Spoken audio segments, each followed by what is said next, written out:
right, hi. My name is Jack Foreman. Happy to be with you guys today and having this chance to introduce myself. Um, I teach digital art, AP 2D design, and I also teach digital design, which is the visual component of the newspaper class. This is going to be my fourth year at Pines Charter, and I'm very, very grateful to be back at Pines. It's been a wonderful experience, and I've really enjoyed the kids there, and I'm looking forward to another opportunity to teach and learn at the school. And even though it's going to be challenging, starting virtually as we are. Just to give you a little bit of background, I've been teaching 18 years total, it seems, both here in Florida and Georgia. That's doesn't seem like it's been that long, but it's been that long, which is exactly enough time for me to know that I'm a very good teacher and that I'm also not nearly as good as it could be. So I'm growing and continuing to get better, which I think is what art and life is all about. So I had kind of three goals that I wanted to discuss with you in this short introduction. The first is just to give you a little bit of background about me and my history as a teacher and where I'm from and who I am. The second is kind of how I think about my kiddos, my students, and how I want to be approached by them and how I want them to see me.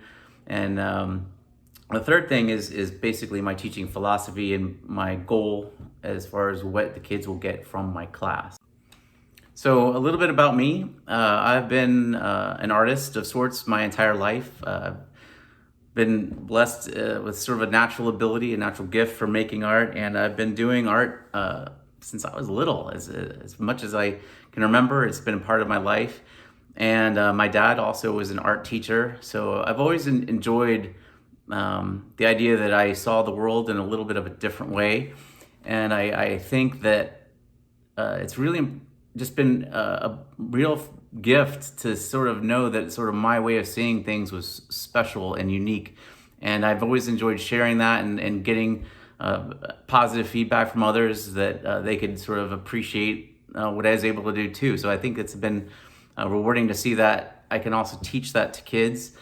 Teaching has been a big part of my life also for as long as I can remember. I come from a family of teachers. My mom was a teacher, and my stepdad became a teacher, and my father was also an art teacher. And my mom's sister was a teacher. So it's kind of been something I've always been around and been thinking about and doing since I was a young kid. I started teaching swimming when I was young. My wife and I, we've been blessed with wonderful kids as well. I have three great kids and another kid. So yeah, I've got four kids. I've also got three dogs, and I also live with my in-laws. So my house is a very busy and active and hectic place at times, but it's fun. And so it's going to be interesting to sort of teach out of this environment. But we made it work at the end of last year, so I'm hoping that this year will go well, and I'm looking forward to it.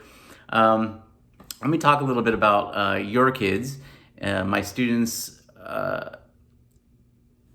How do I say this? My goal in my prayer is that I look at them and try to see them the same way that you do. Having kids myself, it makes it easier, I think, to kind of think that way and understand what it's like to be a parent, and therefore I see my students in that way as much as I can. I want to think of them as if they were my own, and I very deeply want the best for them. So I take my job as a teacher very seriously. I consider this question, which is what if what your students get from my class makes a very significant and positive benefit for their future. And I think that is a possibility that requires me to take seriously, and I think of it as an opportunity that I really embrace. So as far as your kids go, I want you to feel comfortable knowing that I care about them, and in that sense, I ask that you help me by supporting what I do, and I also ask that you give me feedback, give me questions, ask whatever you're concerned about. it can be challenging sometimes, especially now that we're, doing things a little differently. And sometimes kids, I don't know, they're kids, so they they have difficulties. As a parent, I understand when you're, feeling your kids' frustration. So please reach out to me and please communicate so that we can kind of work as a team. I also wanted to talk a little bit about my teaching philosophy. As much as I am about teaching the curriculum, my goal as a teacher is a little bit different, I guess, than strictly, sticking to the book. I think art affords an opportunity to sort of learn to see the world in a different way. And I think that it helps because of the fact that, when you learn to be creative and think creatively, you can see that the difficulties and challenges that life brings are really opportunities. And they're not something that you can only see from one vantage point. So my goal as a teacher is to really get my kids to do two things. One is to realize that their personal creative voice and vision and way of seeing things is worthwhile and valid and special and important, and something that that they're gifted with that is unique to them. So I think art, when you make art and you're making choices about the art that you make, and you can see that you're making something that is beautiful or meaningful, that really helps you to sort of own that you have something worthwhile to share. And so I really want them to get that from my class. I also want them to discover the way that that there's a process. Basically, there's a process of creating that involves both flexibility and intuitive decisions, but also informed choices. And I think that translates to how they will interact with the world in general, not just about making art, but that it'll teach them to sort of see things from multiple points of view. And ultimately, they learn empathy. They learn to sort of appreciate that there's more than one angle to sort of see things from, and that there's more than one ways to approach things. So that's kind of my general philosophy of teaching. As far as the specifics of my classes, I know that you probably will have questions about what digital art entails specifically, and what AP 2D design entails, and digital design. My syllabuses will be easy to access. They'll be right on Canvas on the very first page. So I'm going to encourage you to sort of go there first, and they'll also be in Jupyter as well in the materials section. So I'll make them easy to find. As far as grades go, I don't want to get into any specific, rubric, but I do use rubrics that kind of bullet point what the kids are expected to do for each assignment. But in general, I would just simply say this. I want my students to understand that it's really about their time and how they invest themselves and how they get into it. And intuitiveness is kind of the main priority for me.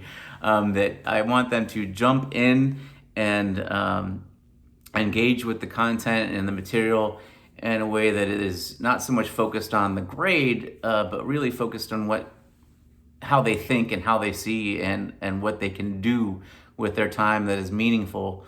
So I grade, you could say, based on effort to a large degree, but also on evidence of informed decisions. So it's very important to me that they go through a process and sort of document how they think. So that goes for all my classes, whether it's 2D design, whether it's digital art, whether it's the newspaper class. They should be kind of demonstrating that they're thinking through, using sort of a process of inquiry and making decisions that are informed by specific skills or knowledge that they've learned from me or from just practicing or experimenting. Again, I'm really looking forward to the year. I think it's going to be a wonderful year, though different. And I ask that you just please reach out to me, ask questions, or share any ideas that you might have on how I can make the class better. If your kids are struggling, I want to know about it. Sometimes the kids, for whatever reason, don't want to speak up. and I would ask that you do. Although I would say this, when I do want you to encourage your kids to speak up. So if your kid is having trouble, I'd rather hear it from them first, to be honest with you, because that way they're sort of advocating for themselves. But I do want to know. So one way or the other, please help me help them, and know that I'm on their side. And I will do my best to be flexible and patient. And I know that one thing I guess I can say I've learned as a teacher is that, how high I set the bar is never high enough. When students really, go into it all the way and they devote themselves to growing and learning fully, I'm always surprised. And so I hope that will be something that they'll think about, and that you'll think about as parents too, as they start the years, that we need to set a really, really high bar, and then know that bar is not high enough. I think that pretty much covers everything. So I'm not going to, go into details on the ins and outs of each class, because I teach so many. I just wanted to make one sort of general overview video of, kind of my philosophy. So thank you so much, and God bless you.